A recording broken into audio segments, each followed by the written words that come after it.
Date, August 5, 1962.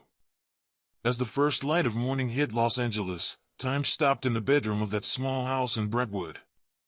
When police entered, what they saw wasn't a Hollywood movie. In the bed, with a phone receiver in her hand, naked and motionless, lay Marilyn Monroe. The official report wrote one word: probable suicide. The file was closed. The funeral was held. The world mourned. But was the file really closed?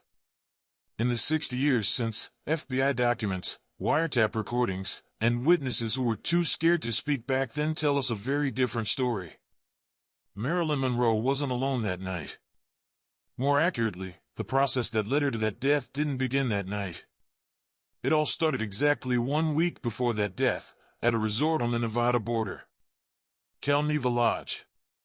That weekend was Marilyn Monroe's last chance at life. And the man offering her that chance, the one trying to pull her away from that den of wolves, was just one person. Not her ex-husband.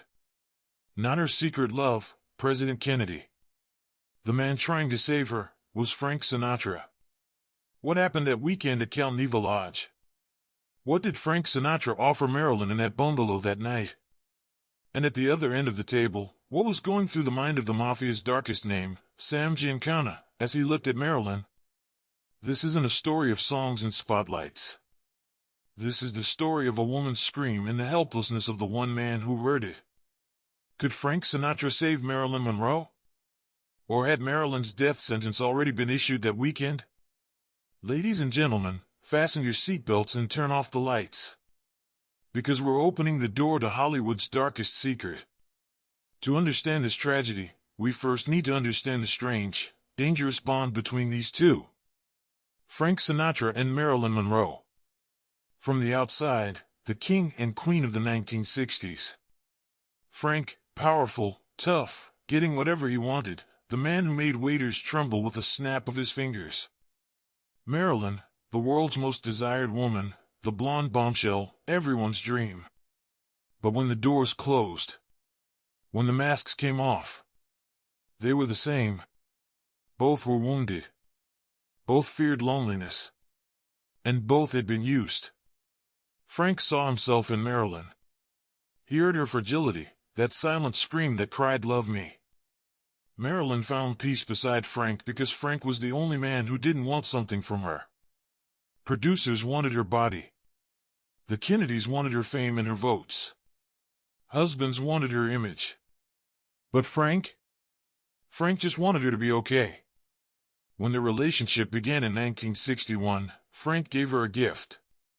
A small, white Maltese Terrier puppy. You know what Marilyn named that dog? Mav. Short for Mafia.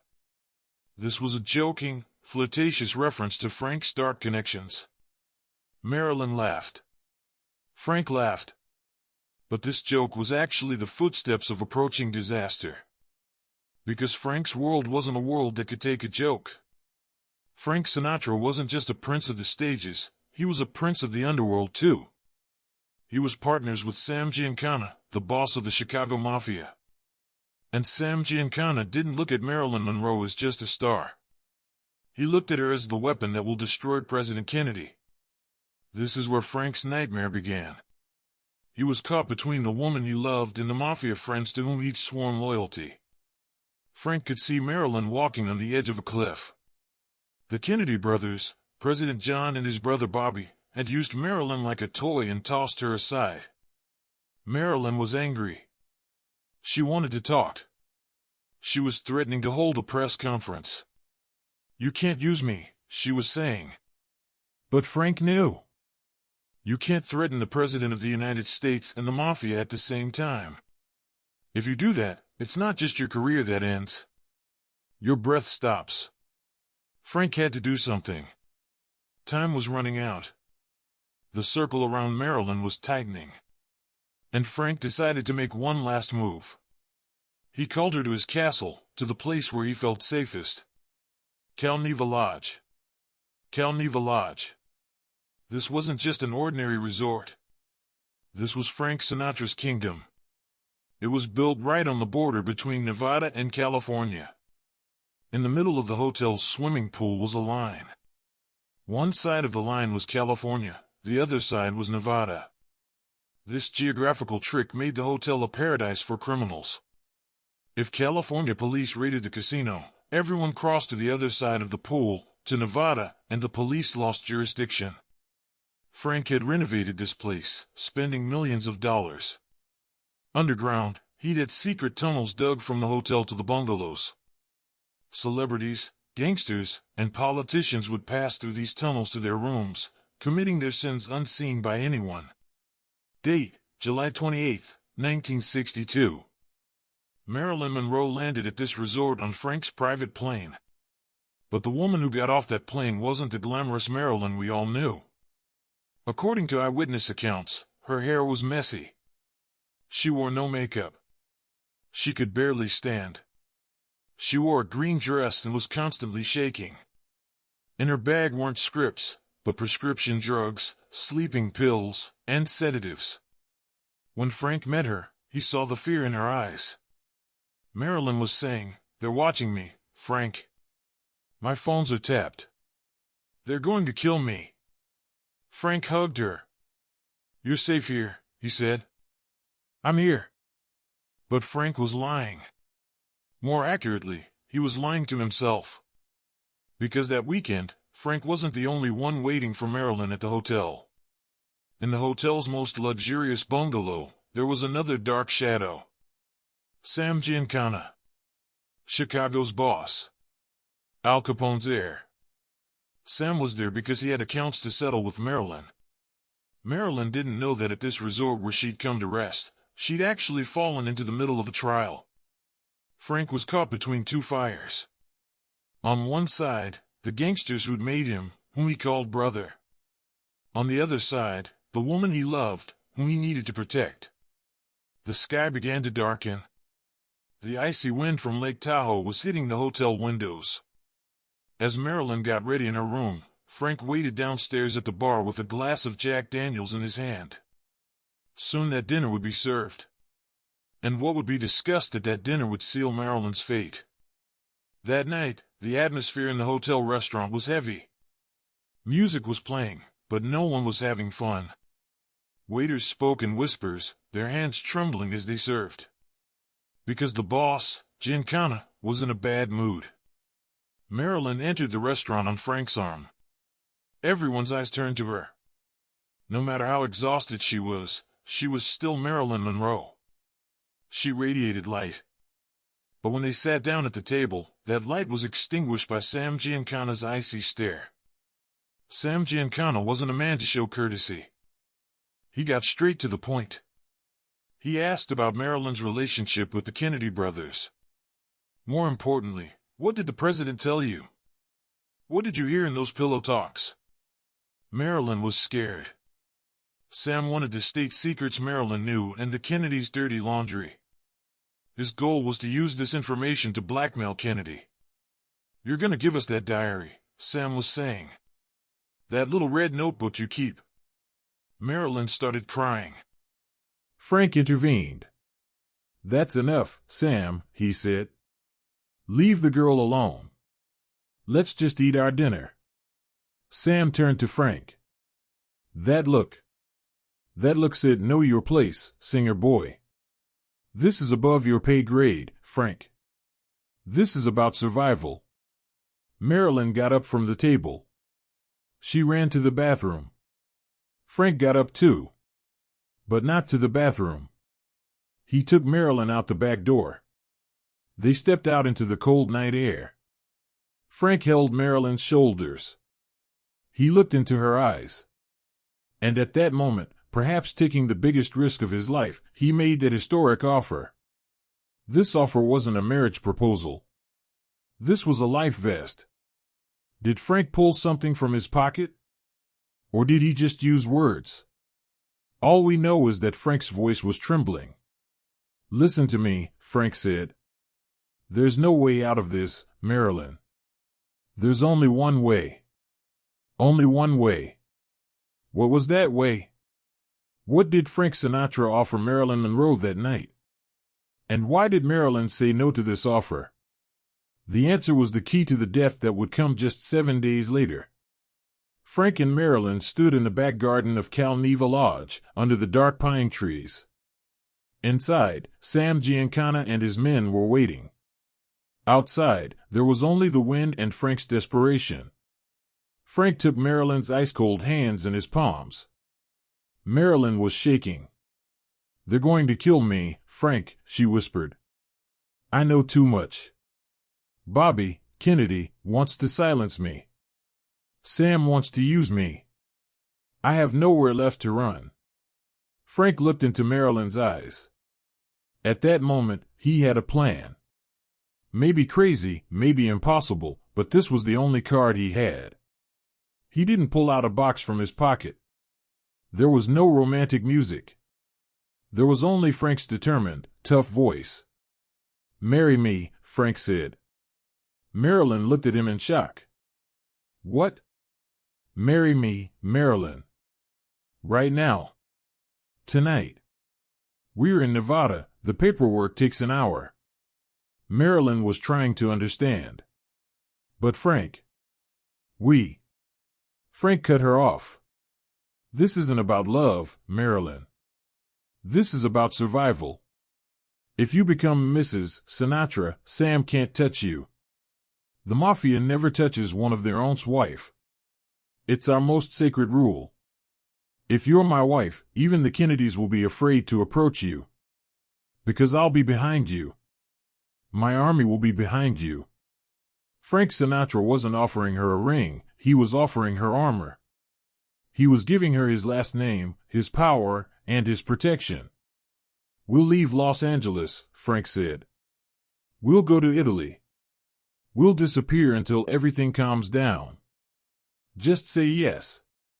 Marilyn paused for a moment. A glimmer of hope appeared in her eyes. Maybe this was salvation. Frank was powerful. Frank was fearless. But then, Marilyn lowered her head. And that night, she gave the answer that signed her own death warrant. "I can't, Frank." Tears streamed down her cheeks. "I can't. Because I still love him. I love Bobby. Maybe he'll call me. Maybe we'll fix everything." Frank was devastated.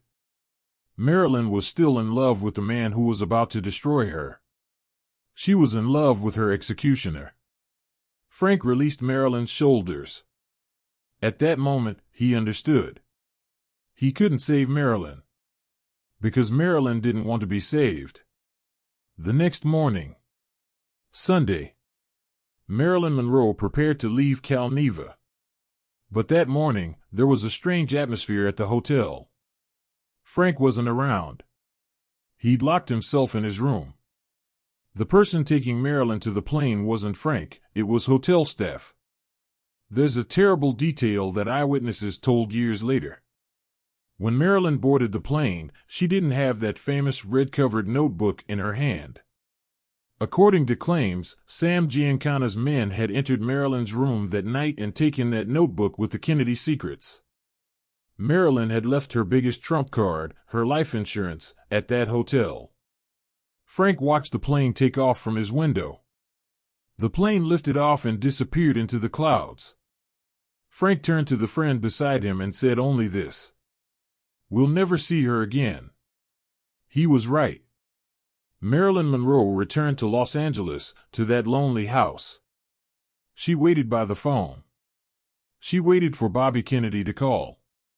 But the phone never rang. And when the calendar showed August 5th, 1962, she was found lifeless in her bed, the phone receiver in her hand. When the news reached Frank, he was on a concert tour.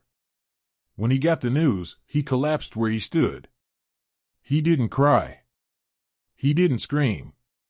He just froze. His close bodyguard describes that moment. The color drained from Frank's face. It was like his soul left his body. A funeral was arranged. Frank Sinatra wasn't invited to the funeral. Marilyn's ex-husband, Joe DiMaggio, blamed Frank and his friends, the Mafia, for Marilyn's death. You killed her. Your damn parties, your dirty games killed her. Joe yelled. Frank couldn't attend the funeral, but he held his own mourning at home. From that day on, Frank Sinatra changed. He distanced himself from Sam Giancana. He began to hate the Kennedy family. He never spoke Bobby Kennedy's name again.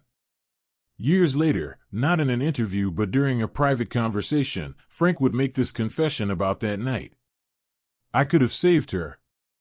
I was so close. If I'd just insisted a little more. Maybe if I'd forced her onto the plane and kidnapped her. She'd be alive. This regret remained a burden on Frank Sinatra's shoulders until he died.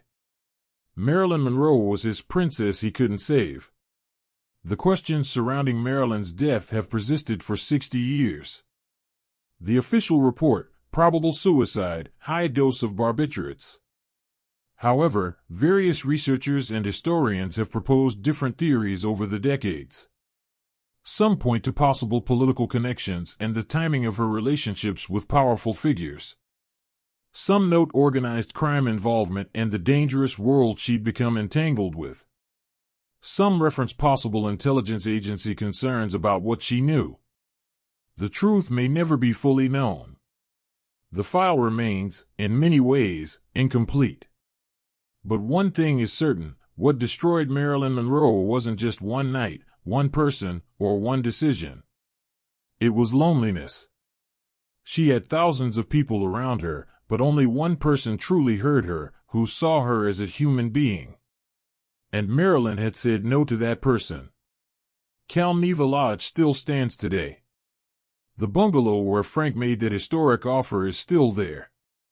On windy nights, they say Marilyn's laughter and Frank's "my way" still echo through the hotel corridors. This story teaches us something. Sometimes the greatest love isn't saying "I love you." The greatest love is saying "I'll protect you." Frank tried. But sometimes, just trying isn't enough. Frank Sinatra and Marilyn Monroe. Two wounded souls. Two legends. They couldn't unite, but their names were written side by side on history's darkest page. If you enjoyed this video and want to see more of Frank Sinatra's unknown side, don't forget to smash that subscribe button. Do you think if Marilyn had accepted Frank's offer, she'd be alive today? I'm waiting for your theories in the comments. In the next video, we'll talk about how Frank declared war on the gangsters who kidnapped his son.